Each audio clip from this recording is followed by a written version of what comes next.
Ladies and gentlemen of the internet, it's Thursday, and now on the internet it's time for Trans Issues 101. Hello!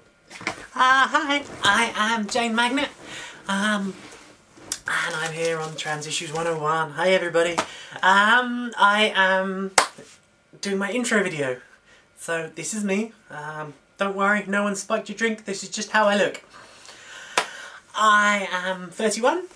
I live in South London in the UK. Hello to everyone from everywhere else and anyone else that's local too. Although if you are local, please don't shout at me in the street unless it's to say hi, that would be nice because I get quite enough of that. But that's another story, probably for an entirely different vlog. So yeah, I'm currently unemployed. I've been out of work about 18 months. I got made redundant beginning of last year, not through any fault of my own, but the shop I was working at closed down, and then I couldn't find work, and then I came out as trans, and now I just can't seem to get work because no one wants to hire. Nearly said the T word then, hate the T word, sorry. D asterisk asterisk asterisk asterisk Y. I know it's just a word and I shouldn't get upset about it, but you know, I will settle for trans or trans woman, or just woman would be nice. But obviously, if you're an angry uber feminist who just goes women, then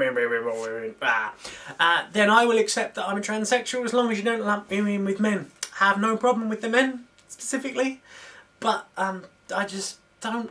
I'm not one, so please don't call me one. Thanks. So yeah, I have a dream. I've been working about 3 years to get into stand-up comedy. I do semi-regular shows. I do a couple of shows a week sometimes, and it's going pretty well. I've been doing stand-up for about 3.5, 4 years, which meant that when I came out as trans, my transition was probably a bit more public than I would have liked, and perhaps more than some other people's have been. Like, you know, I had regular gigs, I had gigs booked, so I essentially just turned up at a gig that I may have been at 2 weeks before as a man, suddenly a woman, and a lot of people were just like, so is this a character act? Is this a new thing you're doing? I was like, no, this is the real me. And if you don't like it, I will pour this pint over your head. Except it would have been a pint of cola because I don't drink alcohol anymore. But yeah, what else was I going to say? So yeah, one of the things I got a lot when I first came out was, so are you gay then? In the sense that I've always been a lesbian, yes. You know, and I think that's the thing. A lot of people are just like, well, it's a big change, it's a transition. Essentially, it's not a change, it is a transition, but it's not a big change because I am who I've always been.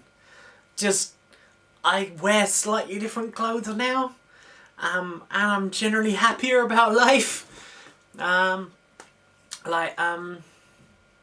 know, coming out, I didn't have any sort of major problems with family or friends, because I don't have any friends who are evil, and I didn't really talk to my family. I still don't chat to my dad at all. I haven't spoken to my dad in about 5 years. I haven't seen him since my wedding, which by the way ended horribly, but that's probably for another vlog. Yeah, so I first tried to come out to my mum when I was about 12, but she sounded like she wasn't that interested. You know, I said I'm trans, and she went, yeah, whatever, I don't care. And it sounded, I think, to me like, yeah, whatever, I don't care. And next time we went shopping for clothes, it was still boys' clothes, and I think that sort of put me off mentioning it again, because I suppose I felt like, well, she hadn't seemingly registered anything about it. It didn't seem to matter at all to her. But when I came out again, I got much the same response recently, and I think that's just her going, look, I'm cool with it, what more do you want me to say? Which I suppose is fair enough. So yeah, and I suppose after that I just sort of tried to push it down and hide it in myself and not talk about being what I really was. I mean, yeah, okay, there were occasions when I was sort of secretly dressing and things, but even from like primary school or elementary for our American friends, yeah, I wanted to hang out with the girls. I wanted to play with the other girls, play with girls' toys, watch girls' cartoons. You know, I begged my parents for a Care Bear when I was little, but I wasn't allowed one because they're girls' toys. It's okay, I have one now. But yeah, I guess what I'm saying is that it's not a new thing. It's not something that suddenly happened. It's something that's always been with me the whole of my life. And yeah, so after from the age of 23 to about 30, I've had probably verging on 15 suicide attempts, and 3 full-on nervous breakdowns. And I think a lot of that is to do with the fact that I was hiding who I was. And I don't anymore, and as a result of that I'm not happier. Yeah, I still get down, but I'm capable of a happy day now, and before I definitely wasn't. So it's nice that I'm me, I'm happy about it, and frankly I don't really care what anyone else thinks about it, because finally I realise who I am. And I think a lot of my relationships had gone bad in the past because I hadn't been honest with who I was.